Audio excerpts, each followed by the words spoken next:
Good morning, students. Today we will do our chapter number 4, that is From the Diary of Anne Frank. ये जो chapter है From the Diary of Anne Frank, ये एक girl है Anne Frank, उसकी diary में से लिया गया ये चैप्टर है. ठीक है, ये इसमें जो है एन फ्रैंक ने ये डायरी लिखी थी, उसी की डायरी में से कुछ पेजेस लिए गए हैं जो आपकी बुक में प्रिंट कर दिए गए हैं. So we will read. Open your books. Anneliese Marie Anne Frank was a German-born Jewish girl who wrote while in hiding with her family and 4 friends in Amsterdam during the German occupation of the Netherlands in World War II. ये एनलिस Mary जो है, Anne Frank मतलब इसी का ही name है. इसको like short form में, जैसे प्यार से घर में तुम्हें शॉर्ट फॉर्म में नेम दे देते हैं ना, वैसे ही इसको प्यार से एन बुलाते हैं, बट इसका रियल नेम है एनलिस मैरी. क्लियर. और इसका बर्थ जो है वो 12 जून 1929 में हुआ था, फरवरी मार्च. ठीक है, और फरवरी में और मार्च 1945 में ये इसकी डेथ हो गई थी. और ये जो है वो जो जर्मन बोर्न ज्यूइश गर्ल, इसका बर्थ बोर्न जो है वो कहाँ हुआ था, जर्मन में हुआ था, और ये एक ज्यूइश गर्ल थी. ठीक है. Who wrote while in hiding with her family, और उसने ये जो है तब लिखा जब ये अपनी फैमिली के साथ और अपने 4 फ्रेंड्स के साथ एम्स्टरडैम में छुपी हुई थी during the German occupation of Netherlands in world war second. World war second चल रहा था. ठीक है, उसमें क्या हुआ था, उसमें जर्मन ने जो है नीदरलैंड्स पर अपना एक तरह से अधिकार जमा लिया था, कब्जा कर लिया था. तो उस टाइम पे ये जो है छुपी हुई थी अपनी फैमिली के साथ और 4 फ्रेंड्स के साथ. ठीक है, तब इसने जो है वो ये डायरी लिखी थी, और उसकी डायरी में से कुछ पेजेस हैं जो आपकी बुक में प्रिंट किए गए हैं. Her family had moved to Amsterdam after the Nazis gained power in Germany, but were trapped when the Nazi occupation extended into Netherlands. उसकी फैमिली ने जो है एम्स्टरडैम में तब मूव किया था, मतलब वो एम्स्टरडैम में तब गई थी जब जो है after the Nazis gain power in Germany, जब जर्मनी पर नाजीज ने कब्जा कर लिया था, उसके ऊपर अपना अधिकार जमा लिया था. तो तब वो जर्मनी से एम्स्टरडैम में मूव हो गए थे, चले गए थे. But were trapped when the Nazi occupation extended into Netherland. But ये वहां भी पकड़े गए. क्यों? क्योंकि जो उन्होंने एम्स्टरडैम ऑक्यूपेशन एक्सटेंडेड, उन्होंने जो है नीदरलैंड्स पर भी कब्जा कर लिया था. As persecutions against the Jewish population increased, the family went into hiding. अब उसके बाद वो एम्स्टरडैम में छुपे थे, वहां भी वो पकड़े गए. अब वहां से बच के छुपने के लिए वो कहाँ गए थे? As persecution against the Jewish population increased, the family went into hiding in July 1942. In hiding in hidden rooms in her father Otto Frank's office building. ये जो है ओटो फ्रैंक्स, ये एन के फादर हैं, उनका नेम है, यही है ना, ओटो फ्रैंक्स. ये एन के फादर का नेम है. तो वहां पे ये एम्स्टरडैम में छुपे थे. अब एम्स्टरडैम तक भी जो है कब्जा कर लिया था, तो भी वहां से बचने के लिए कहाँ गए? अपने फादर के ऑफिस की बिल्डिंग में छुपे थे. कब छुपे थे? जुलाई 1942 में. ठीक है. After 2 years in hiding, the groups were betrayed and transported to the concentration camp system where Anne died of typhus in Bergen Belsen. तो अब क्या हुआ, ये वहां तक भी छुपे रहे. 2 साल तक वो अपने जो उसके फादर का ऑफिस था वहां पर रूम्स में छुपे रहे. बट वहां पर भी जो है इनको धोखा मिला. वहां से इनको कहाँ भेज दिया गया? कौन से कैंप में भेज दिया गया? कंसंट्रेशन कैंप में भेज दिया गया, जहाँ पे एन को जो है क्या हो गया? टाइफाइड हो गया, और वहां पे उसकी डेथ हो गई थी. क्लियर. बर्जिन बेल्सन में था ये कैंप. विदिन डेज ऑफ, कहा गया? Bergen Belsen within days of her sister Margaret Frank, और उसकी सिस्टर का क्या नाम था? मार्गरेट फ्रैंक उसकी सिस्टर का नेम था. clear. Her father Otto, the only survivor of the group, returned to Amsterdam after the war ended. तो कौन बचा था? केवल उसके फादर ही बचे थे। एंड और उसकी जो सिस्टर थी, उन दोनों को टाइफाइड हो गया था जब उनको कैंप में भेजा गया। उनके ऑफिस से निकाल करके कहाँ भेज दिया गया? उनको एक कैंप में भेज दिया गया। वहां पर जो है उनको और उसकी सिस्टर को टाइफाइड हो गया, जिसकी वजह से दोनों डाइड हो गई। और उसके बाद जो है उसके फादर अकेले बच गए थे उस ग्रुप में। जब वर्ल्ड वॉर एंड हुआ, कहाँ गया? Her father Otto, the only survivor of the group, returned to the Amsterdam after the war ended to find that her diary had been saved. तब उसके फादर वहां से जब वर्ल्ड वॉर खत्म हो गया एम्स्टरडैम में वापस आए, ये देखने के लिए कि जो एन की जो डायरी थी वो अभी भी एम्स्टरडैम में रखी हुई है, वो सेव है या नहीं है, उसकी डायरी को देखने के लिए। Convinced that it was a unique record, he took action to have it published in English under the name The Diary of a Young Girl.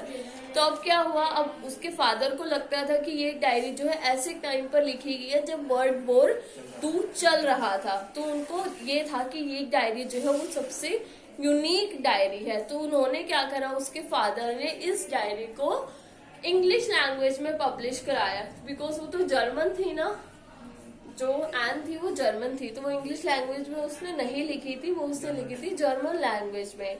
उसके बाद उसके फादर ने, क्योंकि एन तो जा चुकी थी, उसकी डेथ हो चुकी थी, उसके फादर ने इसको यूनिक रिकॉर्ड समझते हुए इंग्लिश लैंग्वेज में इस डायरी को पब्लिश कराया। और उसको क्या दिया गया name? The diary of a young girl का नेम दिया गया। The diary was given to Anne Frank for her 13th birthday and chronicles the event of her life from 12th June 1942 until its final entry the 1st August 1944। और ये diary जो है Anne Frank को उसके 13th birthday पर दी गई थी। और किसने गिफ्ट करी थी उसको ये डायरी उसको उसके फादर ने ही गिफ्ट करी थी। And chronicles the events of her life from 12th जून, और उसने जो है 12 जून 1929 में उसका बोर्न हुआ था। और 13 इयर्स उसके कब हुए? 12 जून 1942 में हुए। और 13 बर्थडे पे ही उसको उसके फादर ने जो डायरी गिफ्ट करी थी, उसने उसी दिन से ही डायरी लिखना स्टार्ट कर दिया था। मीन्स 12 जून 1942 में वो 13 इयर्स की हो गई थी, तब से उसने डायरी में लिखना स्टार्ट कर दिया था।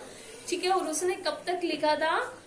1 अगस्त 1944 तक, अपने लास्ट डे तक। It was eventually translated from its original Dutch to many languages. ये लिखी गई थी जर्मन नहीं, डच लैंग्वेज में लिखी गई थी। ठीक है, और ये जो है इंग्लिश में नहीं, बहुत सारी लैंग्वेजेस में आगे जाकर के पब्लिश हुई। And became one of the world's most widely read books. और ये ऐसी बुक बनी जो सारी बुक्स में से सबसे ज्यादा पढ़ी जाने वाली ये बुक हुई। और इसका नाम क्या था? The diary of young girl. Became and world's most widely read books. There have also been several films, television, theatrical productions, and even an opera based on the diary. और The Diary of Anne Frank पे बहुत सारे television episodes भी बने हैं। ठीक है, theatrical programmes भी हुए हैं, थिएट्रिकल प्रोडक्शन, और इवन फिल्म भी बनी है इसके ऊपर। ये इतनी फेमस हुई थी। Described as the work of a mature and insightful mind, the diary provides an intimate examination of daily life under Nazi occupation। तो अब ये डायरी जो है लिखी किसने थी? वो मैच्योर तो नहीं थी ना, 13 इयर्स में कोई भी इतना मैच्योर नहीं हो जाता। आफ्टर 18-19 ही एक बच्चे में जो है मैच्योरिटी आने लगती है। बट 13 इयर्स में जो है उसने इतनी अच्छी, जैसे मैच्योर पर्सन होता है ना, एज अ मैच्योर पर्सन की तरह उसने जो है वो डायरी लिखी थी। और किस पे लिखी थी अपनी, जब नाजीज ऑक्यूपेशन में, मतलब नाजीज ने कब्जा कर लिया था, ऑक्यूपाई कर लिया था, तब उसकी डेली लाइफ के क्या एक्सपीरियंस थे। फॉर एग्जाम्पल अब लॉकडाउन हुआ था, लॉकडाउन में आप सब भी डायरी लिख सकते थे कि तुम्हारी डेली लाइफ के क्या एक्सपीरियंस है, कोई भी घर से बाहर नहीं जा रहा था। सेम ऐसे क्या हुआ, जब नाजीज ने उनके ऊपर ऑक्यूपाई कर लिया था, कब्जा कर लिया था, तब उनके डेली लाइफ के क्या इवन से एक्सपीरियंस थे, वो सब जो है एन फ्रैंक ने अपनी डायरी में राइट किया था। Anne Frank has become one of the most renowned and discussed of the Holocaust victims. अब एन फ्रैंक जो है वो सबसे जानी माने वाली, ठीक है, होलोकॉस्ट विक्टिम होता है, होलोकॉस्ट मतलब जब सबसे ज्यादा सर्वनाश हुआ था, जब वर्ल्ड वॉर हुआ था 2, तो बहुत लोगों की जाने गई थी, सबसे ज्यादा सर्वनाश हुआ था। उस टाइम पे एन फ्रैंक जो है सबसे जानी माने वाली और डिस्कस्ड जो है एक व्यक्ति आप बोल सकते हो वो बनी। तो फर्स्ट ऑफ ऑल रीड करें यहाँ तक।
ये जो चैप्टर है ये उसकी ऑटोबायोग्राफी है। ऑटोबायोग्राफी क्यों है, क्योंकि उसने वो खुद लिखी है और अपने ऊपर ही लिखी है, ठीक है, अड़ोसी पड़ोसियों के ऊपर नहीं लिखी, उसने अपनी ही लाइफ के बारे में लिखा है, इसलिए उसकी ऑटोबायोग्राफी। तो ये उसमें लिख रही है, writing in a diary is a really strange experience for someone like me.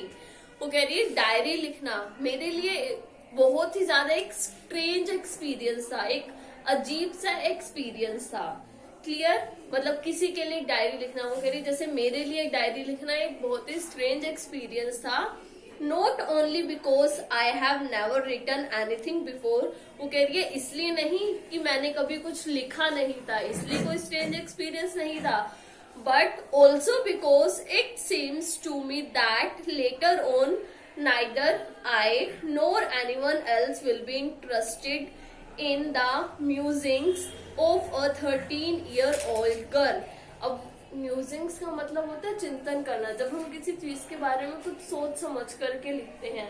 अब वो कह रही है कि सिर्फ इसीलिए स्ट्रेंज एक्सपीरियंस नहीं था कि मैंने कभी कुछ लिखा नहीं है, या फिर वो कहती मुझे ऐसा लगता है कि मुझे नहीं लगता कि मेरे बाद कि कोई इस डायरी को पढ़ने में इंटरेस्टेड होगा जो एक 13 साल की बच्ची ने लिखी है। वो कहती मुझे नहीं लगता कि मेरी इस डायरी को कोई पढ़ने में इंटरेस्टेड होगा। क्यों? क्योंकि ये डायरी किसने लिखी? किसी बच्चे ने लिखी थी। ओह वेल इट डजेंट मैटर, उसने कहा चलो ठीक है, ये कोई मेरे लिए बात कोई मैटर नहीं करती। I feel like writing and I have an even greater need to get all kinds of things off my chest.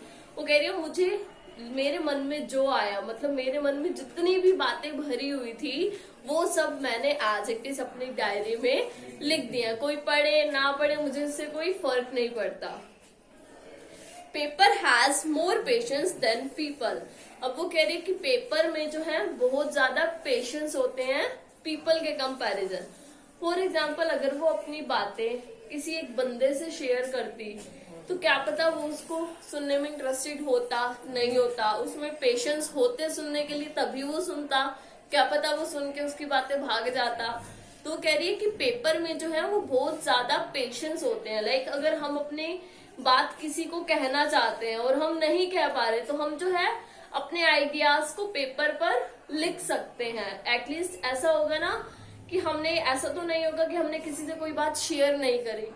होता है ना कि कई बार हमारे मन में इतनी बातें होती है, हमें जरूर जब तक दूसरों से शेयर नहीं करेंगे ना, खाना हजम नहीं होता। तो जब कोई दूसरा बंदा तुम्हें मिलेगा ही नहीं शेयर करने के लिए, तो तुम क्या करोगे? जब कोई भी तुम्हें कुछ शेयर करने के लिए ना मिले, तो आप पेपर पर राइट कर दिया करो तुम्हारे मन में जो भी बातें हैं। तो इससे जो है क्या होता है, बहुत माइंड को रिलैक्स फील होता है कि हमें ऐसा लगता है कि हमने अपनी बातें जो है सामने वाले पर्सन से शेयर कर दी। अगर पर्सन नहीं मिला तो हम पेपर पे लिख के उससे शेयर कर सकते हैं। कोई पर्सन सुने ना सुने, बट पेपर तो हमारी बात जरूर सुनता ही है। उसमें बहुत सारा पेशेंस होता है, इसलिए ये लाइन उसने बोली है, paper has more patience than people. I thought of this saying no one of those days when I was feeling a little depressed and was sitting at home with my chin in my hand, bored and listless, wondering whether to stay in or go out. I thought of this saying no one of those days. अब वो कह रही है कि ये सब चीजें मैं उस टाइम की बात सोच रही हूँ जब कोई भी नहीं था उन दिनों उसके पास। वो जो है बहुत ही डिप्रेस्ड सा फील कर रही थी, ठीक है, एंड वो और अपने घर पर बैठी थी। ऐसा होता है ना, हम अपने चिन पर ऐसे हैंड रख करके बैठते हैं और कुछ ना कुछ सोचते रहते हैं अपने मन ही मन में, या फिर जब हम डिप्रेस्ड होते हैं अंदर से, ठीक है, या फिर बोल सकते हो आप सैड होते हैं, हमें कुछ किसी से बात करनी होती है, हमें कोई बात करने वाला मिलता नहीं, तो हम ऐसे बैठे बैठे सोचते रहते हैं। तो एन भी जो है वो अपने चिन पर ऐसे हैंड रख करके सोच रही थी, wondering whether to stay in और गो आउट, कि मैं यहीं पर बैठी रहूं या कहीं बाहर चली जाऊं।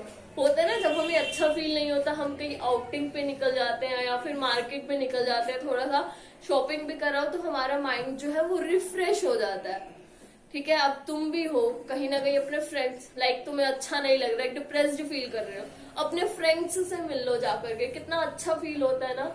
सेम वो ऐसे बैठे बैठे सोच रही कि मैं यहीं बैठी रहूं या फिर घर से बाहर चली जाऊं। क्यों? क्योंकि एन को जो है वो बहुत डिप्रेस्ड फील हो रहा था उस टाइम पे। Yes, paper does have more patience. नहीं रह गया। I finally stayed where I was brooding. अब उसने कहा कि वो कहीं बाहर नहीं गई, वो वहीं पर बैठी रही जहां पर वो ब्रूडिंग का मतलब होता है सोचना, जहां पर वो ये सारी बातें बैठ करके अपने घर में सोच रही थी। Yes, paper does have more patience, and since I am not planning to let anyone else read this stiff-backed notebook, grandly referred to as a diary, तो अब उसने क्या कहा, हाँ पेपर में जो है बहुत ज्यादा पेशेंस होते हैं। इट मीन्स वो कहीं बाहर घर से नहीं गई और उसने पेपर पर लिखना स्टार्ट कर दिया। Since I am not planning to let anyone else read this stiff bag notebook, अब वो कह रही है कि मैं कोई प्लानिंग नहीं कर रही, मैं कोई ये इसलिए डायरी नहीं लिख रही थी कि कोई आए और मेरी डायरी को पढ़े। उसने बोला कि स्टिफ बैग्ड नोटबुक, आपने डायरी देखी हो, डायरी का जो ये कवर होता है वो कैसा होता है, हार्ड होता है ना, इसलिए इसको बोला गया है स्टिफ बैग्ड नोटबुक, ठीक है।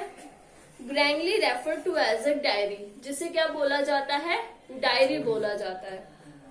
Unless I should ever find a real friend, it probably won't make a bit of difference. वो कह रही है कि जब तक मुझे कोई ट्रू फ्रेंड नहीं मिल जाता, अच्छा फ्रेंड नहीं मिल जाता, तब तक मैं डायरी लिखती रहूंगी। मीन्स जिस दिन एन को जो है बहुत ज्यादा डिप्रेस्ड फील होता है, वो क्या करती है, वो डायरी में लिखना स्टार्ट कर देती है। और वो कहती है मैं ये सोच करके डायरी नहीं लिख रही कि कोई आए और इस डायरी को पढ़े, मेरे पास कोई ट्रू फ्रेंड नहीं है, इसलिए मैं इस डायरी को राइट कर रही हूँ। तो अब जब आप सबके पास भी कुछ बातें हो कहने के लिए, किसी को ना कह पाओ, तो अपना डायरीज में लिख दिया करो।